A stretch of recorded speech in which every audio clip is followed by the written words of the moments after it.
Okay, people, so let's do a quick interlude. I think in your production process it's like important to have a listen to all your different elements at a certain time. So our drum bus was always disabled, so I'll just delete the notes here in the first 8 bars and then I'll activate it here, or yeah, just unmute it here in the last section of our 16 bar loop, so we kind of get a feeling on how this will sound if it's arranged.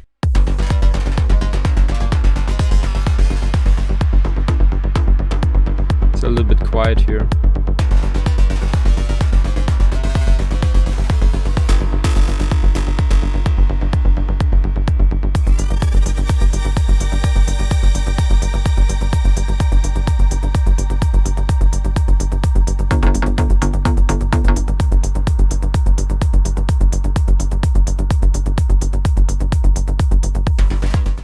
Okay, so now I would like to extend this whole 16 bars to a 32 bar loop and just start to add another element here, and yeah, to make this 32 bars as interesting as possible. So we'll duplicate our drums here so they, you know, stay on in this part, and then I will try to keep up the energy without using this brutal step here.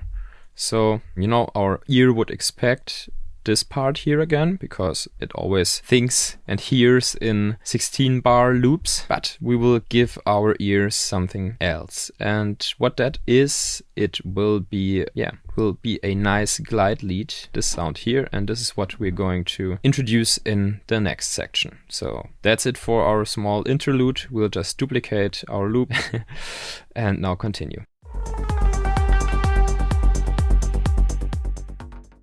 Alright, so here we are, a nice glide lead. This is our sound. Sounds pretty neat. Very aggressive, just turning the volume down here a little bit. So this is what I would like to introduce here at bar 17. And again, here we don't have to do so much. It will play just a one note melody for us, because in our patch we have enabled the 16th envelope that's triggering the cutoff and other parameters. So have a listen to what we're doing in this part.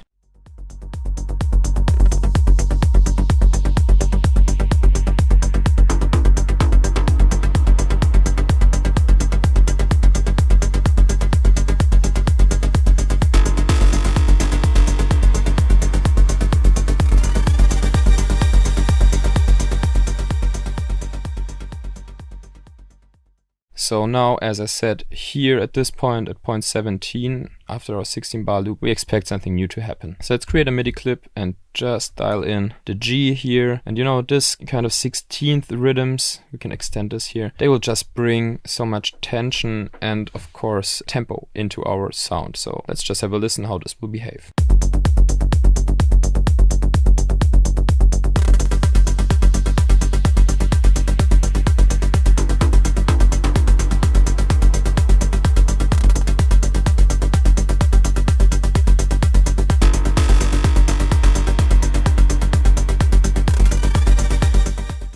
I think, you know, we can double the length, so it's not restarting every 4 bars, because I think that's too, like, it's too much. It sounds very loopy. So let's take this area, consolidate it. So now if we go into the clip is 8 bars long, the note not. We delete one, hit Command and A. Now this note is selected, then we hit legato, so it will just automatically stretch itself to the end. That's the fastest way to do this thing. At least I figured out. Alright, so let's see what knobs we have here. We have the filter cutoff. With space.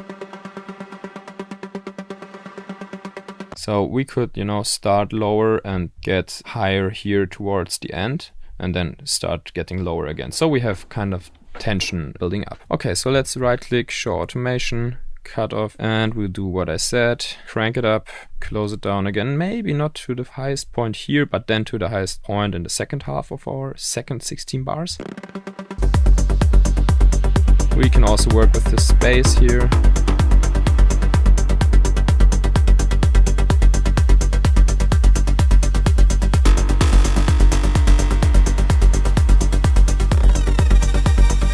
Now it's playing with our pad, so both rates are like kind of decreasing.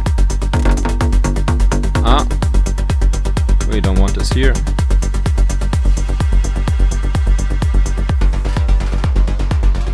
So, too much reverb right here, and we want our reverb to be open here in the beginning. So when we are going back into a more aggressive part, you know, it's smoother because the synthesizers, they will get and flow into each other with their reverb tails much nicer. Okay, so another thing that we can do here is we just consolidate those two clips. We'll do nothing about our automation. Now we can access our MIDI controls and our pitch bend. So I think it could be nice alternating the pitch here a little bit towards the end of those 8 bars. So I'm not sure if this will work out 100%, but I guess it will create nice tension. So let's have a listen. Let's just crank this up and we will see if it's working, and if it's not working. Okay, this is fiddly. You just right click, edit value, hit 0. So now we're starting on perfect pitch.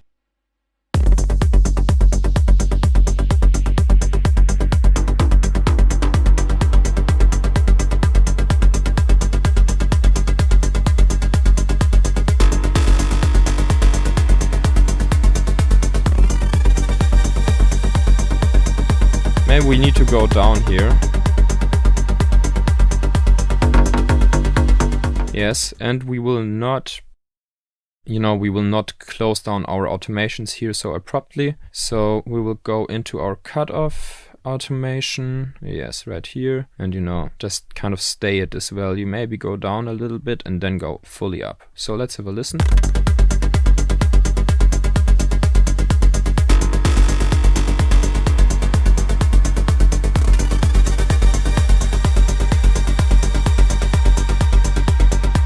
And we go, like with the pitch, we should go lower a little bit faster. That's why I bended it.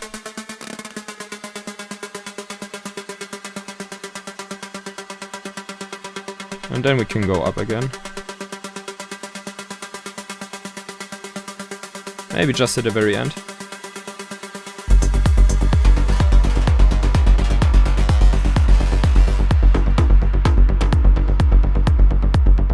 Cool. So let's have a listen.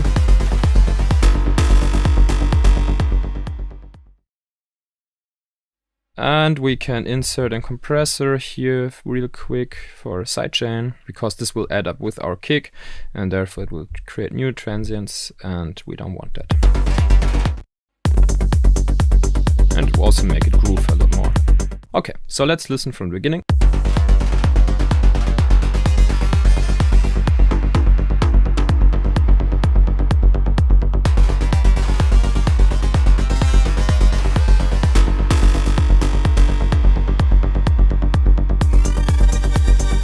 Drums coming in with the pad, very nice. Now, people think it's more chill, but then ploink with a lot of reverb, or a lot. Now, new element. Very smooth, giving in some drive. Rising.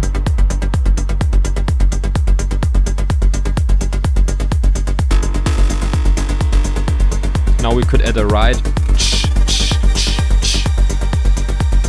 This is not a drum course. And then we come back.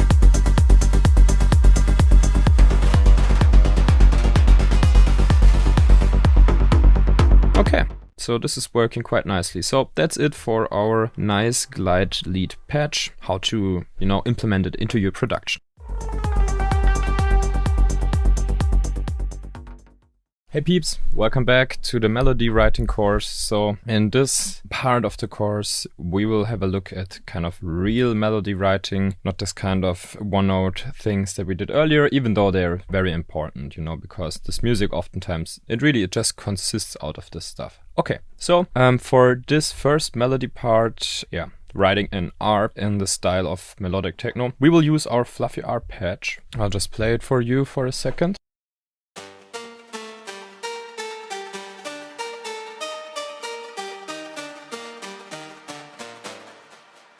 This is how the sound sounds like. It's this stacked instrument rack right here. So how are we going to go about this fluffy ARP? I tried to figure out a system behind writing this kind of ARPs, and I came along with something. So let's say, as you can see, we have this like 8 bars here in the very end that I just looped. So we are working in here and we're not using this stuff so much, because I don't even know if this is already a really full arrangement right here that we've made earlier on. So I'm not sure if we would really, use our ARP in there, because it would take a lot of space. So this would be kind of more a new project. Okay, so let's hit Shift Command and M, create a MIDI clip, extend it a little bit, and then we will just zoom in. So yeah, we're on a 1/16th based grid pattern here. We're still in G minor, and as with the like hard brutal step one, I think it makes sense to kind of start at the root note. And so we have to develop an arpeggio, or like those arps, they are not really arps, because like an arp, like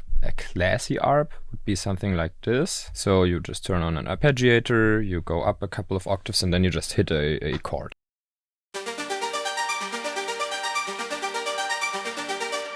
Which also sounds nice, but those kind of like Afterlife stylish arps, they are not really this kind of arps, but they're more like a mixture between arpeggios and a sequence. What is a sequence? A sequence is just some repeated pattern of notes, and what kind of patterns can you use? And yeah, that's something I made myself thoughts about. So which patterns can you use to write an arp? That's what we will find out now. So I think this basic concept that you have to understand between like syncopation and non-syncopated notes is really, really important. So as I said, we have this 4/16th notes, which then 1/16th plus 1/16th plus 1/16th plus 1/16th makes a quarter. 4/16th notes, basic math, is a quarter note. So, and the human brain really thinks in this kind of separation. So we have 4/16th notes, 2, 3, 4, which make 2/8, which make 1 quarter note, which make half a bar, which then makes, if you add it up, 1 bar, which makes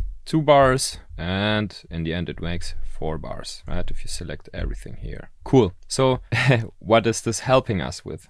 Well, if you know about this principle, like kind of which note values there are. So we know that on the exact first 16th notes on the kick, on our 1, like this sounds really on time, this sounds really home. But at the same time, if we only have notes on this first 16th, let's have a listen. It sounds a little bit, dumb. It sounds like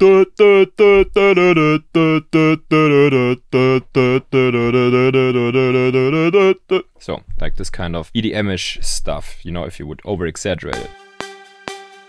And like this, it just sounds boring. So, okay. So the first 16th note feels like home, but also if you, do this position too much, like every quarter, every first 16th note, it will sound boring. Okay. The off-hat position. Off-hat position is the third 16th note inside your quarter note. So if we just take this with the metronome. So now we have basic trance.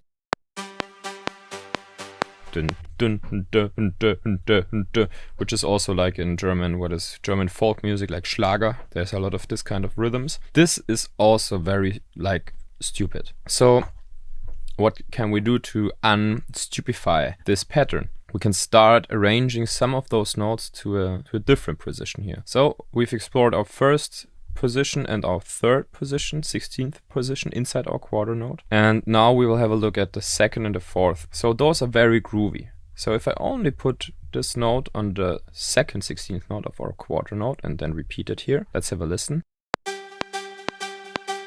If you have a listening context with the track,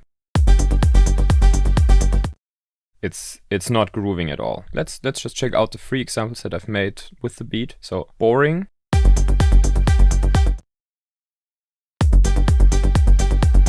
Boring, but a little bit groovier. Super like it's like so groovy that it's not flowing anymore. And then we have our last position, which is the 4th 16th note position, which is also a groovier one, but also if you repeat it like this, it gets really confusing, and it's not in the flow anymore. And if you continue this, it's just, slowing down the speed of our track a lot. I think that's because, I don't know for sure, I don't have any science data for this, but I think it's because like this position, especially if you play it on a piano, if you try to play this 4th, 16th note position, it's very hard to play tightly and accordingly. So I guess because it's so hard to play, and because if you want to play it, you have to be able to imagine the position you had. Like only pro drummers can do this kind of stuff. So I think like normal people, listeners, they cannot relate to this kind of note position in that repetition. Like people cannot relate to this position if it's repeated that often. All right, so what do? We need a good mixture. So we have, remember, boring if we repeat it all the time, right? This would be boring.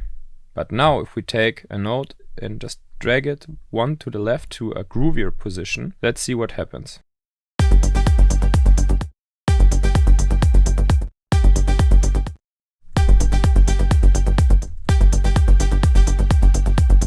So we already got a good mixture between like groovy position and ungroovy position, and I think this mixture is key. You can also start like this.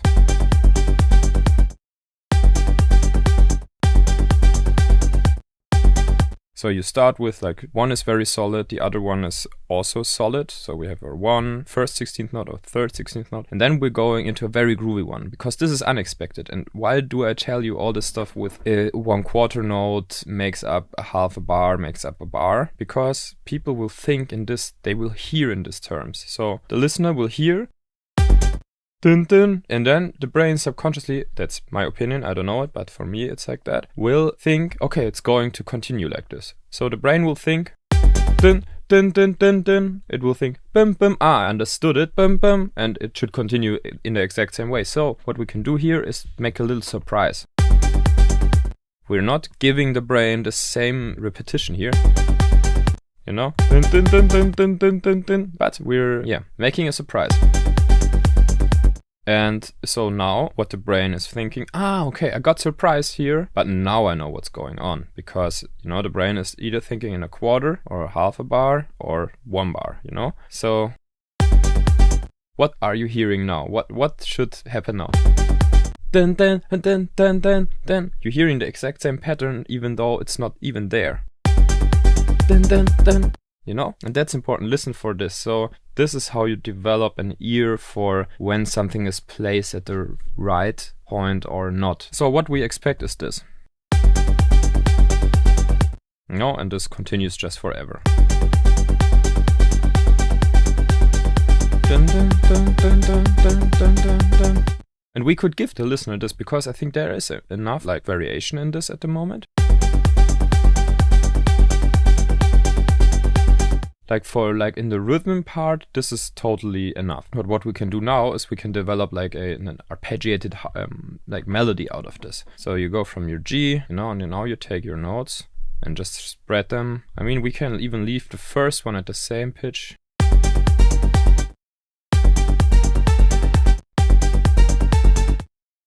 You know, dun dun dun dun dun. And what do you hear? Dun, something that's going up as well.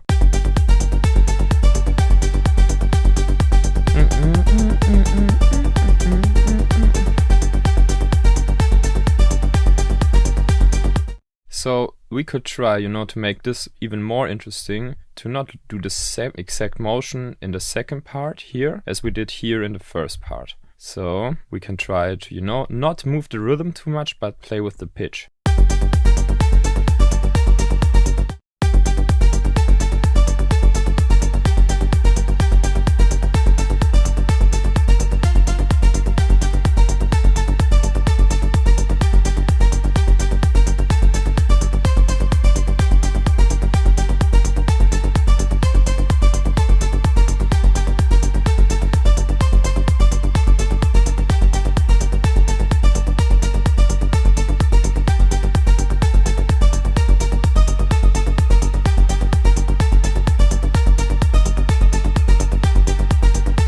Okay, so this could be like a basic pattern that you can like develop in this kind of style. So like at first this is totally enough, and now we can, you know, start mating our parameters again.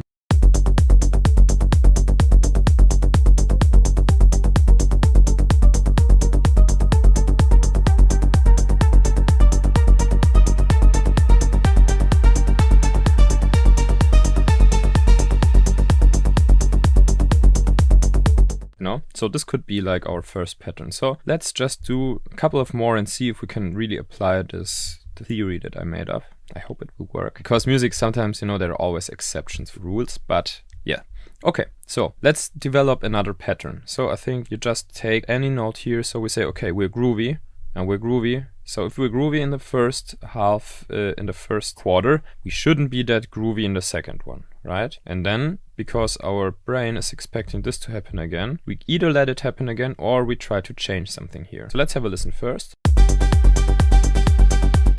Okay, so now at this point here at 1.3, it's getting a little bit boring because we're getting satisfied with what we think will happen. So now you understood the pattern. So if we move this one here, you know, it already gets a little bit more interesting. And what is interesting about this is that, you know, we have this very groovy ones here. Why are they groovy? Because second 16th note, fourth 16th note, like 1, 2, 3, 4, right? And now we have like this, the ones that coming after them, they are on the off head position, the third 16th note, and on the on. So those are very like ungroovy or very satisfying. So we have first 2 very groovy and then 2 a little bit more ungroovy, but together they make more sense. And then we can just start, you know, and duplicate this pattern. And of course, the mind will think, ah, okay, so I understood this 2 bars, or this 1 bar actually. So yeah, we duplicated this bar here. So, I understood. And then it will think at this point here, at 2, okay, the exact same thing will happen. So now if we build in like small, and like in Afterlife they do it with ratchets, so, you know, this 132 notes, then we can add some more interest and the brain will be surprised, and therefore the same rhythm will happen. You don't have to, you know, we want control in our mind, but we also want to be surprised. So we have the surprise, but still the rhythm is going on the way we know it.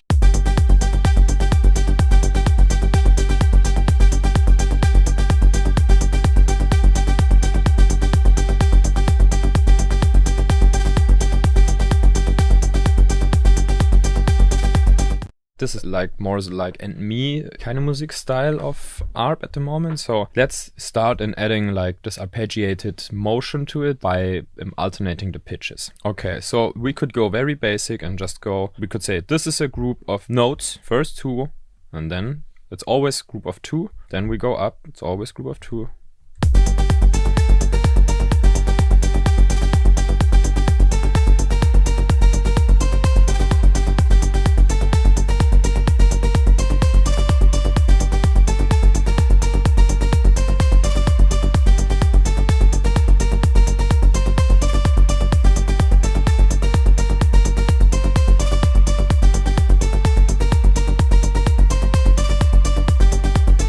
Could add like surprise here as we did in the first example.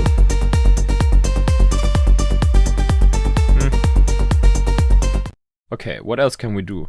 We could try to put in a note on the you know, according note, like here it would be a G 1 octave below, here would be an A 1 octave below, and see if this is, you know, creating any nice movement.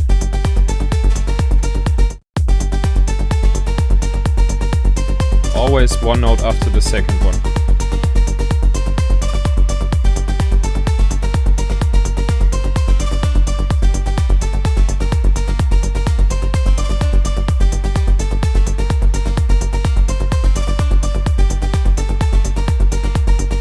And there we could have it, our new pattern.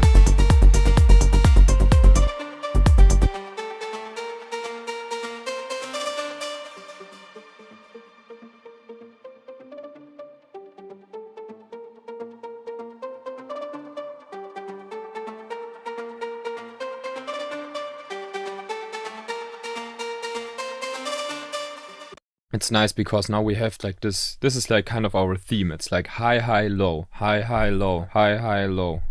So the brain, you know, thinks high, high, low, it's high, high, low, and then different high, high, low. Okay, nice, but still there is this low, and I'm very comfortable about it because it's happening. Okay, so let's do one more example. Let's copy this over, get in here, delete our MIDI notes. Okay, so what else can we do? We could start, you know, just not to go up in an upwards motion, but go in a downwards motion. So before we do that, let's just create the basic rhythm and then we're going to alternate it. Not groovy at all. Maybe we just leave like one note here and then groovy, groovy. And then very not groovy at all, groovy, groovy. But this not groovy one will be very, you know, obvious because what I said, we'll expect it there.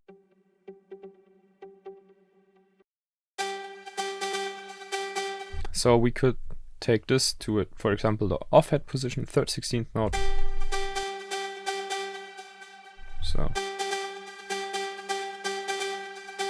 And then we could alternate this note here.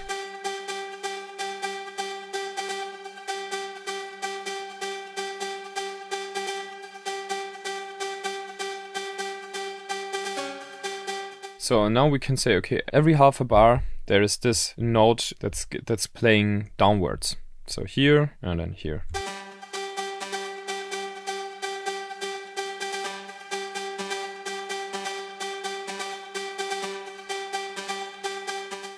And here it's starting to get boring because we already know where it will go down. So let's move it to a different position. Maybe even here.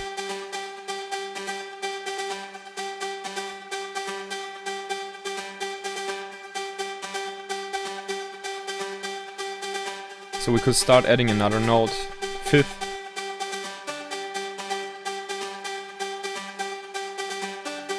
I don't know.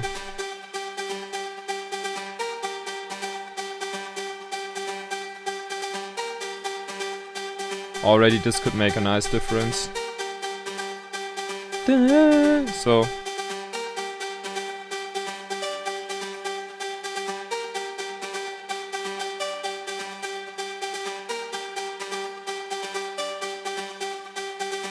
this could work. So you just, you know, putting very small accents like in the same position. You realize this. This here, if you take a look at like one bar, then this one would be in the second bar, it would be here. But we just picked a different note to create even more variance. So this is how I'm thinking. So you go from little groovy, ungroovy positions, double it. Okay, that's your mindset, kind of. That's the way you think. So you think small loop, groovy, ungroovy positions. Double it. Okay, I will expect it. Delete a note. Double this. Okay, so at this certain point when it's looping, it will be very obvious. So now you have a different ways to create interest. You could either go and change the rhythm of one of the notes. Don't change too many rhythms because we want to be kind of predictable but unpredictable at the same time. And then, you know, you can start adding more notes at different pitches. And this is how you create this kind of sequences.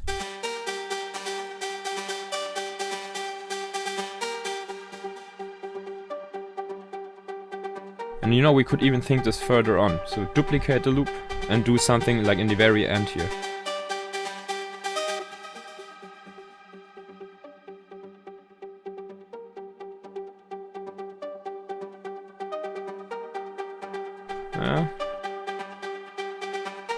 Maybe just alternate this note.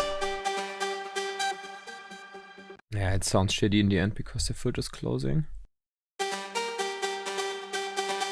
You know, but now we're taking it one step back.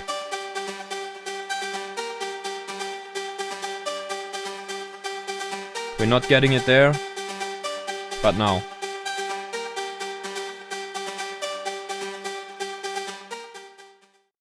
Okay, so this pattern could also work. Alright, so I think you get the point of this. Now I wanted to show you an example of a pattern that Victor Ruiz used in his bass lines, like way back when he was producing his older style. Just, you know, very bass heavy music. As you know, we are in our G Phrygian badass scale. And yeah, so what are the notes that will sound very pleasing to the ear, and what are the notes that will sound dissonant to the ear and want to resolve? Do you know the answer? If you don't know the answer, then you didn't listen. But I will tell you, the notes that will sound very consonant are of course the root note, G, and the other ones are the intervals that are very consonant to our root, which is the 5th and the 3rds, for example. But especially the 5th, of course, all octaves, they will sound like home. The 5th and the 3rds, for example. What will sound really like dissonant, which is not bad, we want to use this dissonance, is this A flat here.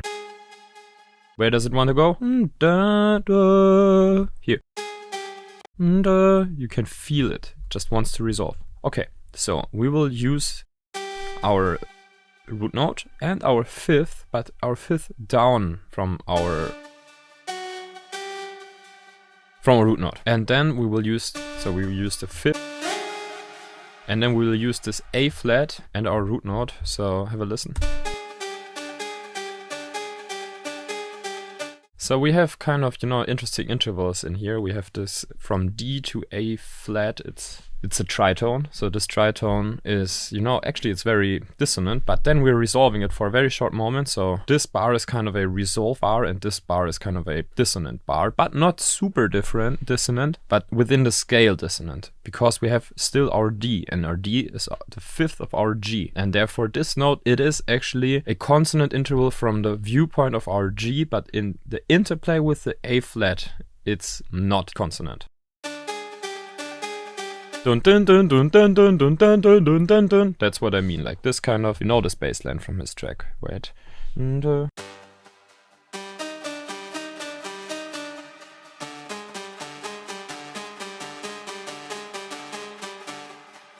So yeah, now we could, you know, just fool around with the rhythm a little bit. What you can always do with this stuff is just smaller the loop.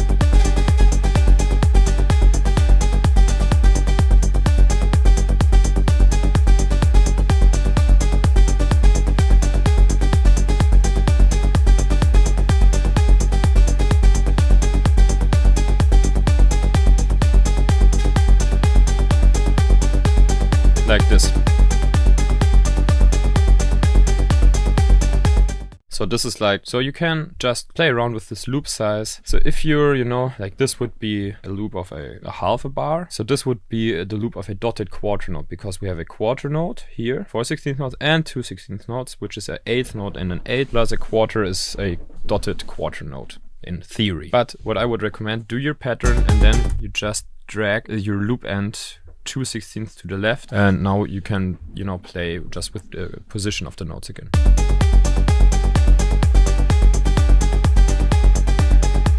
Too far out.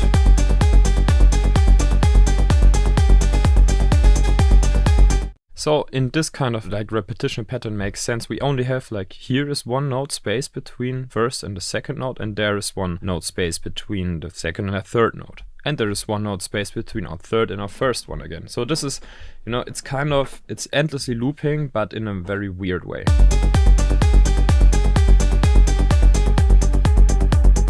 So this is really badass.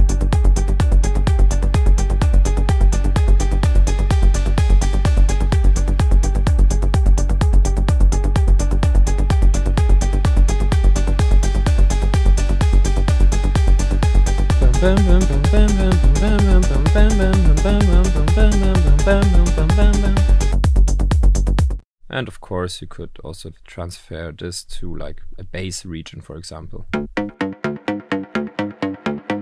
Don't know if it's making so much sense with this sound here. Boom, boom, boom, boom, boom, boom. But you can imagine it's also very nice in bass lines actually.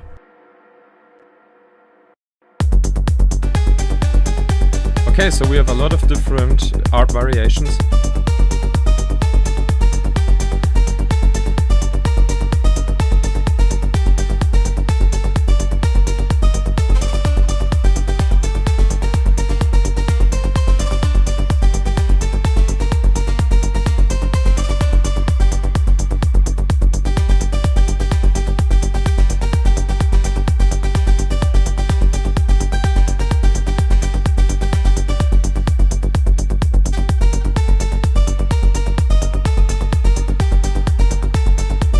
Some rat-a-tat here.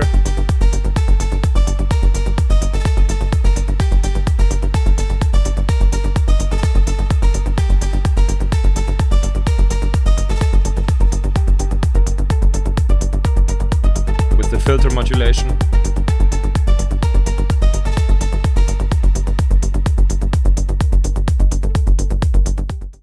So for all those people who are playing the piano a little bit or want to, you know, get in touch with playing the piano more, I would recommend you, like, you will do this kind of stuff that I've explained, like this was super theoretical, but you will do this by yourself out of a feeling, because this is just how I figured out, or how I think humans behave. So the grip that you can use, you know, for this kind of arpeggios, it's just you take your right hand on your piano, and like it was like the root jump method earlier, but not with two hands, because, you know, this would have been really hard with one hand. But you hit your, like, the lower G, like your root note, you hit it with the thumb, and then with the rest of your 4 fingers, you just, you know, play another note. And then you will just start to groove a little bit and try to really be conscious about this. Try to only play on the quarter notes and then try to purposely play on the 16th notes, the 2nd or the 4th. It's really hard. Don't get frustrated too early. But yeah, so, and then you just record it, and then we can, you know, quantize it afterwards, because I also have latency here and I cannot play super tight. So I'll just hit a couple of keys and we'll quantize them and see what we can come up.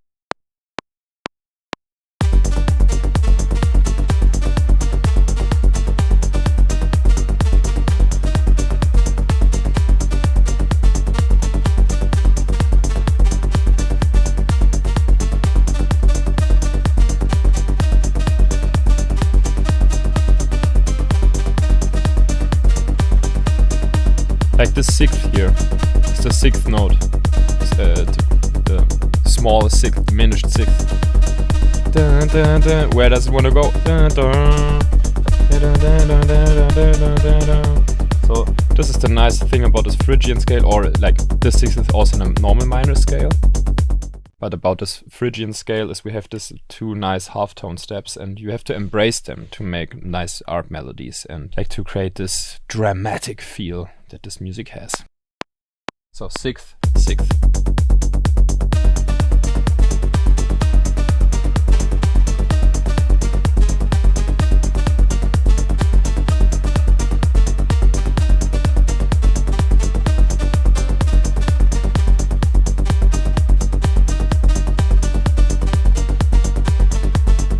Root jump method. Root. Root. Root. Root. Root.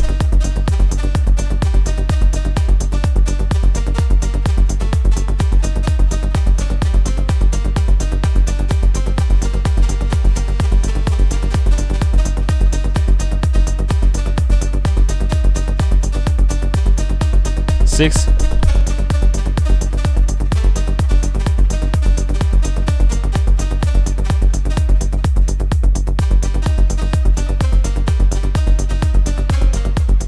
So yeah, you can just record a lot of stuff like this. So you can just hit Command A and Command U. So this will quantize our notes, loop the whole section.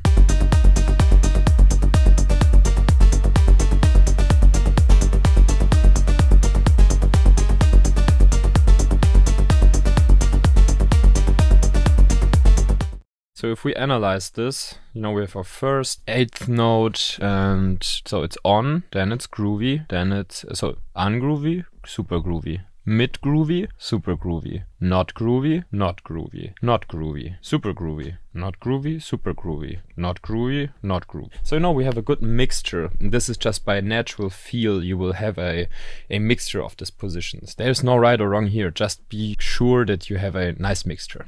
Okay, so that's enough mixture for this patch. So we have our fluffy ARP. I decided myself for the one that we've made up while making it in a MIDI section, not the ones that I played. So this one is the one I've chosen. So we can, just make this basic automation here.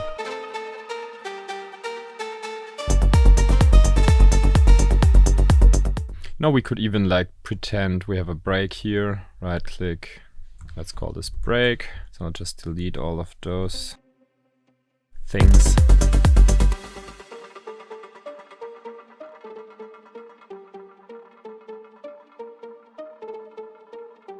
So that's our break.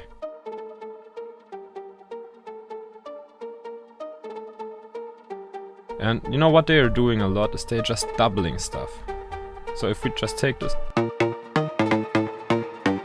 is not the right sound. Maybe like this. Transpose it down an octave. You know, so you have like 8 bars with your normal ARP sound, and then you just take the ARP MIDIs and you put it into a new instrument. And you want something that adds something to the song, but it's not something completely different. So you're happy that it's there, but it's not changing the feel too much.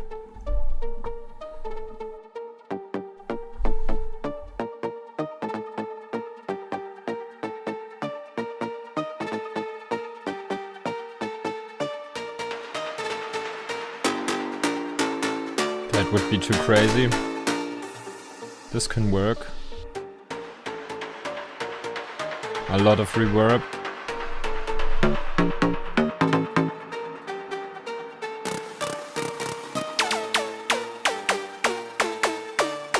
Maybe even our normal bass. Yeah.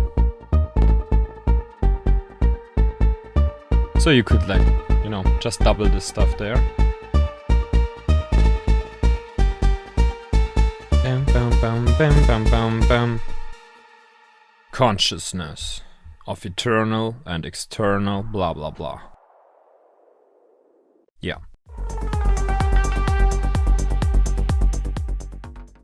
This chapter is called Anima Fake, because I'll try to fake anima, and this, yeah, it's very screamy kind of lead, and I think that's the last part that we're missing in this melody course. So yeah, you will find this fake anima patch here. It sounds like this. We've made it in the add-on section.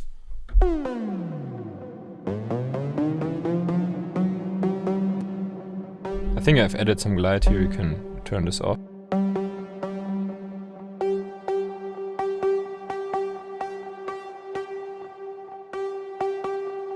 Okay, so you can already imagine what we're going to be doing with this. Before we write any melody with this, again, this is not of something of a too crazy melody. You just have to watch out that this ploink arpeggiator is not mapped to the ploink anymore, but we'll do it to this one here. Alright, so we have our mod wheel, which is controlling our rate. So let's see what we can do with that. So you get this like again. Okay, so in this part we're going to do our drop. I click drop, and so I'll just try to get something that feels rhythmically completed, but still has a lot of like rhythmical variation in itself. So I think for that you start on a more concrete or more ungroovy part, like the one or the off-head position, and then we will go like through different like also triplet kind of feel arpeggio settings. Oops, sorry, arpeggio settings, and yeah. Then we will do this pitch drop in the very end, which will make this lead scream. So yeah, you can already have a pre-listen here.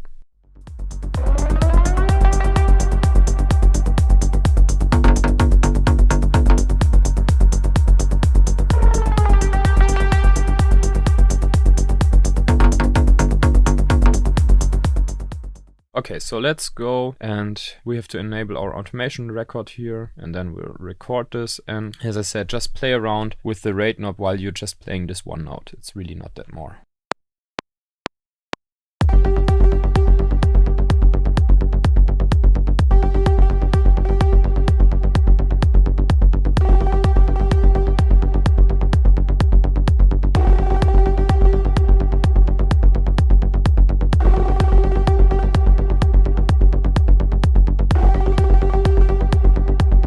Just getting from fast to slow, and then stop when you think it's finished.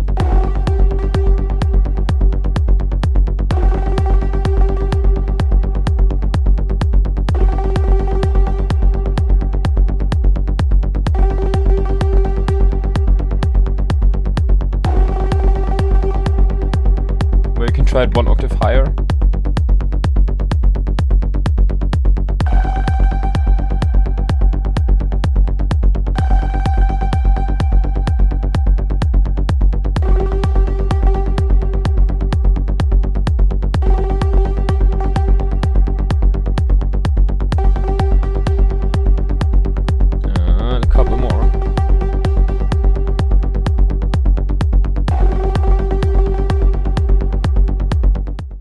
Okay, I think that's enough. I like the last one. So let's take this one. Oops. Let's right click, re-enable the automation.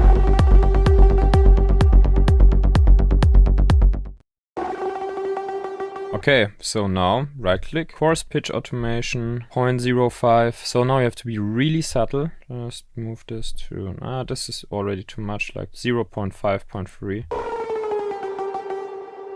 And you know, you want to be detuned in the beginning and then land, you know, then it sweeps into the right tonality.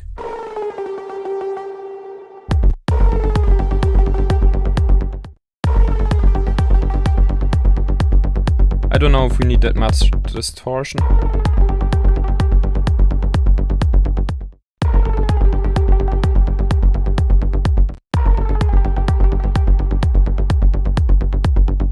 And then we'll just copy this MIDI. And we do it like vice versa with our coarse pitch. So we go down first and then move up slowly. Oops.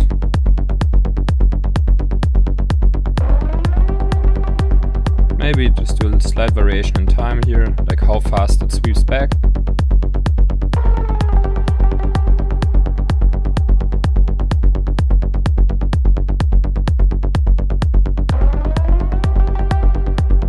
So now we can start automating our cutoff to create more variation. It's a little bit more open in the beginning, but this should still be a more mellow lead.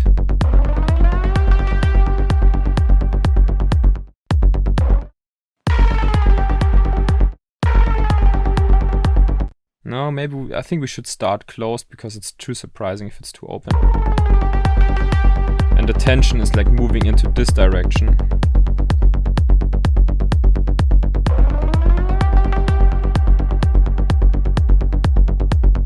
So yeah, we could like take some of the ploinks from earlier on, make them as answers here. Zack, zack, zack. Let's see, is the automation here still so high? Okay, perfect.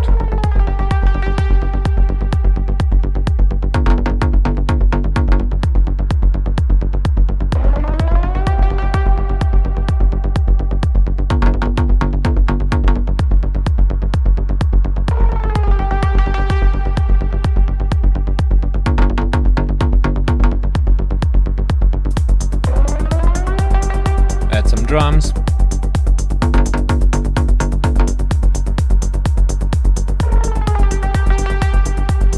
That's it, guys and girls.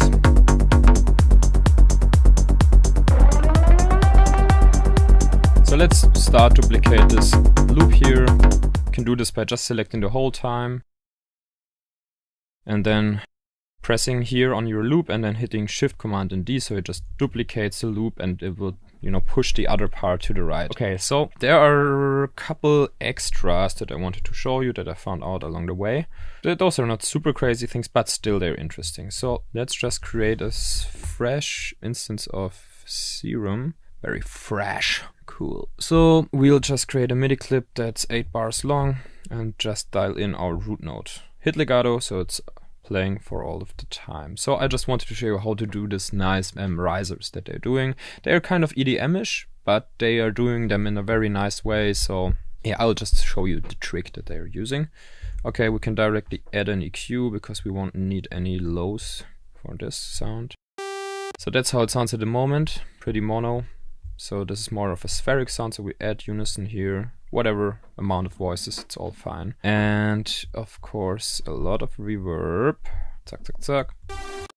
Cool. So now you just right click on, oh, there you go. Or you go to configure, go with the coarse. Now we'll just automate this coarse pitch. And the very important thing is here, you have to watch out how much you automate it. Because this is EDM. Right, but if we do it a little bit less, a lot less, really subtle. Oh, this is kind of, this kind of. risers from Afterlife.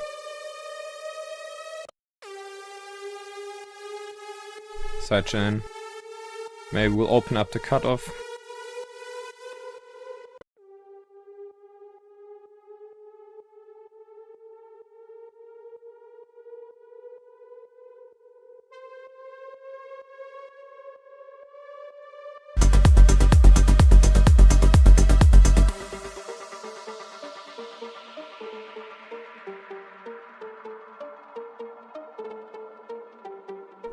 Just chill here with the ARP a little bit. They are really taking time in their arrangements. So, riser extra.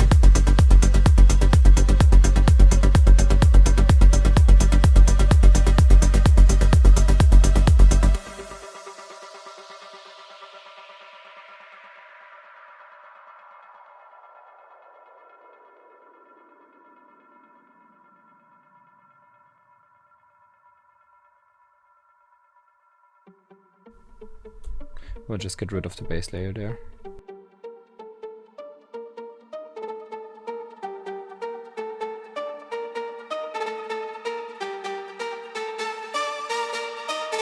We could start and, you know, adjust the length of the synth just to add more variation.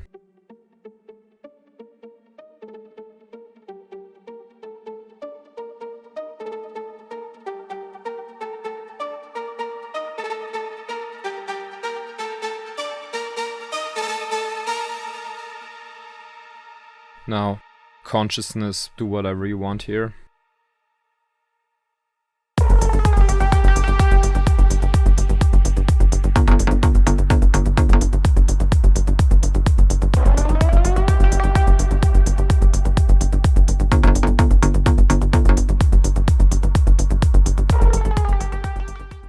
Okay, so that's it for our Anima fake melody here. Now let's continue with the last chapter of the melody writing, which is kind of in the style of Masano, or at least what I think he is producing. So see you there.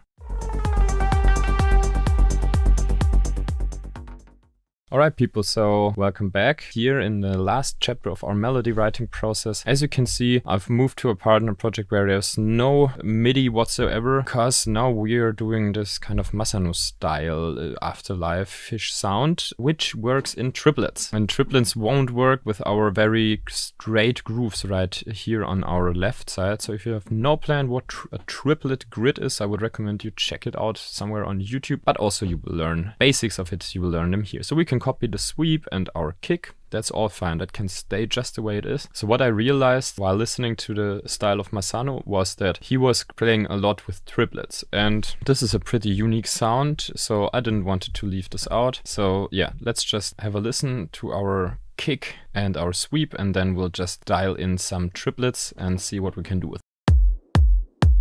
So very boring, very standard. Okay, so let's start by exploring triplets. So first of all, we have to turn off our arpeggiator because it will push our triplet notes into a straight 16th groove here. So let's create a MIDI clip by hitting Shift, Command and M. Let's hit Command and 3, which would change this grid here to a triplet grid, and now we want 8th note triplets, so we just pick 8th notes here. So now I'll just dial in a couple of G's because we're going to be in the key of G still, and now let's just have a listen.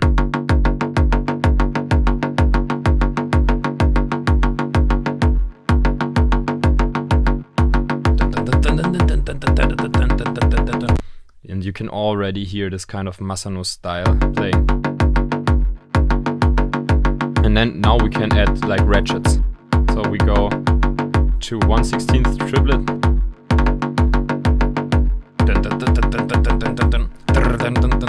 And we now can layer it.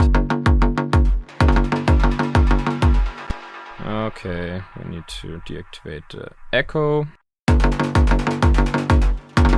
Okay, so now the same thing is happening as before. We have to right click and deactivate our arpeggiator, and you could already hear, if you're stacking non-triplet sounds with like triplets, it's confusing.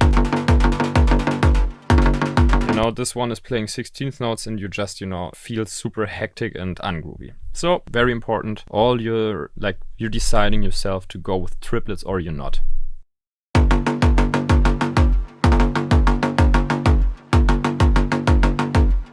So let's duplicate this loop.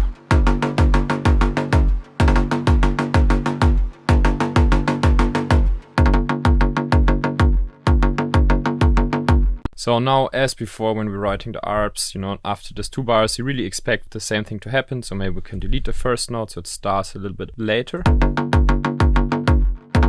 You have to watch out. Sometimes now, for example, it just switched back to 16th notes. So we have command and 3, and now go to 8th note triplets again. Check, always check this.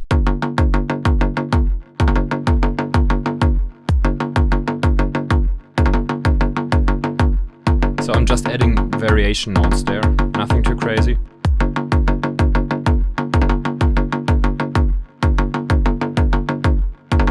So duplicate this on our brutal step.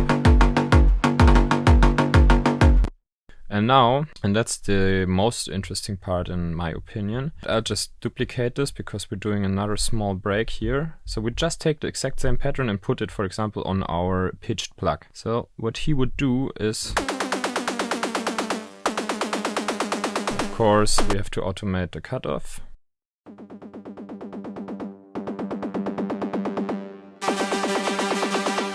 Ah, you hear what's happening? Again, our arpeggiator. Right click, show automation, turn it off here.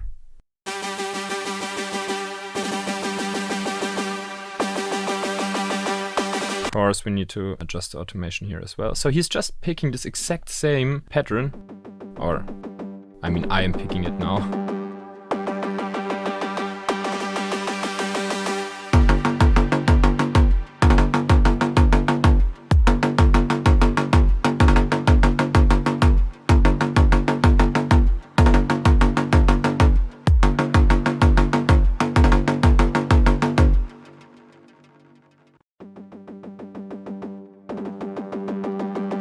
And then with your off hat, that's the same thing. So if you want to add 16th notes now, don't choose like normal 16th notes. Have a listen.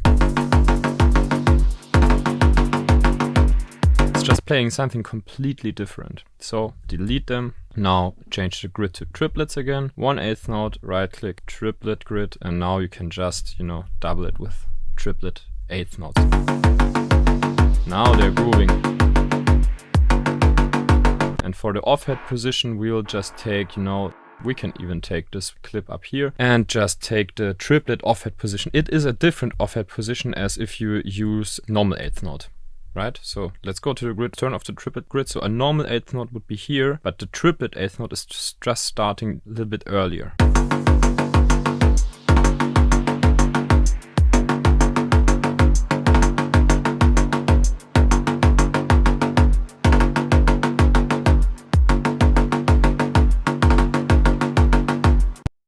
Yeah, so that's just a small excursus into triplets, and the same principles are of course applying here as well as before. Play around with the ratatat, go about the cutoff, stack your sounds, do automations, do echo-ish fade outs and all this stuff. Okay, so when we're talking about extras, I'll just wanted to have a small listen to our very first part. And you know what is always a big impact if you change the bass root note, because this is setting everything in different contexts. So what I can recommend is, you know, when you've heard your stuff for, you know, your loop for a couple of minutes, then it will get boring, even though if it's interesting.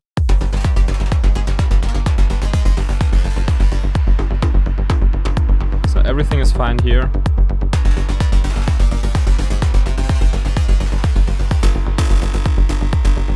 All good. Drums, pad, all great. Fat bass. Okay, so now Now we could start by alternating the bass.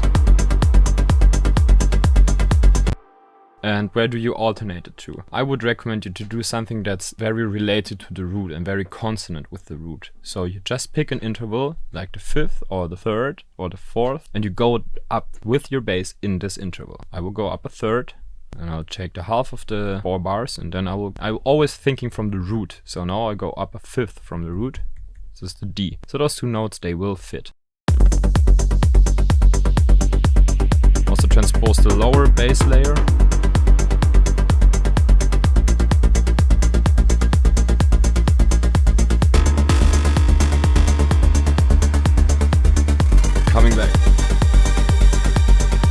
So let's do another example. For example, we could, go down a third inside, of course, the scale of G minor. So let's activate the scale of G minor. So we go down a third, which is in this case a major third, and then, we can go down to the whatever C, for example, which is a fourth below our G. So everything works here well, except like super dissonant intervals, like the minor second, the second, the seventh. They will not work that well.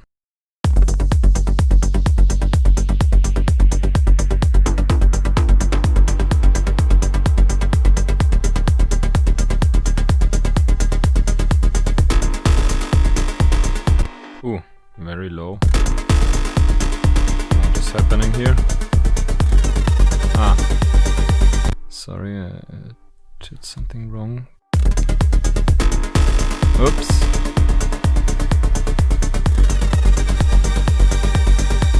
Okay. Okay. Now, I duplicated them wrong. Like this one is very low, so maybe we could change this one to like the higher one from before. For example, the minor third above our root. Okay, so let's have a listen. So this is kind of our bass variation here. Starting now. And the rest can just stay.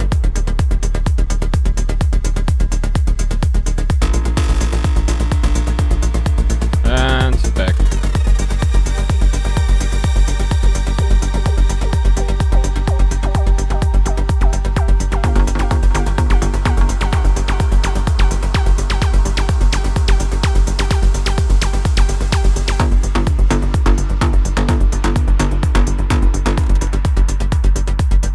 Now bass going down.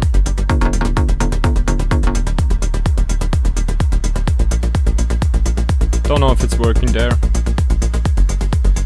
with the lower step. Maybe we should do it here because it's not happening too much. Yeah. Break.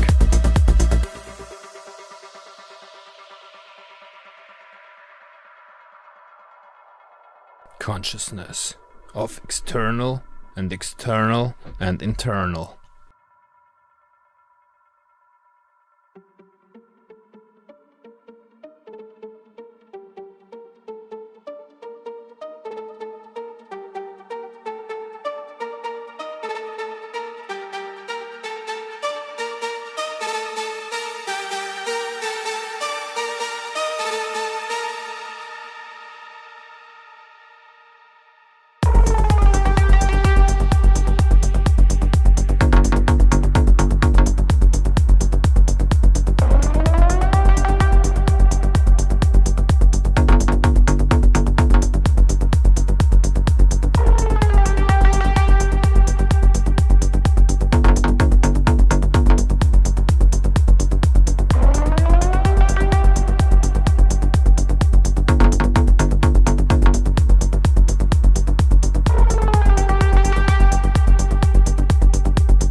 Alright people, so that was it for our melody writing. So now it's about you, just combining all those different techniques with each other, making call and responses, making question and answers, doing this kind of rhythmical conscious choices inside your arps and your melodies. And yeah, it's a huge topic, as you experienced, but I hope that I could bring you a little bit further to the step that you can write nice melodic techno melodies now, and you get a fundamental understanding of programming those synths inside Serum. So my name was Yannick Mounts, and I'm happy to be back here on Production Music Live, and see you in the future. Bye bye.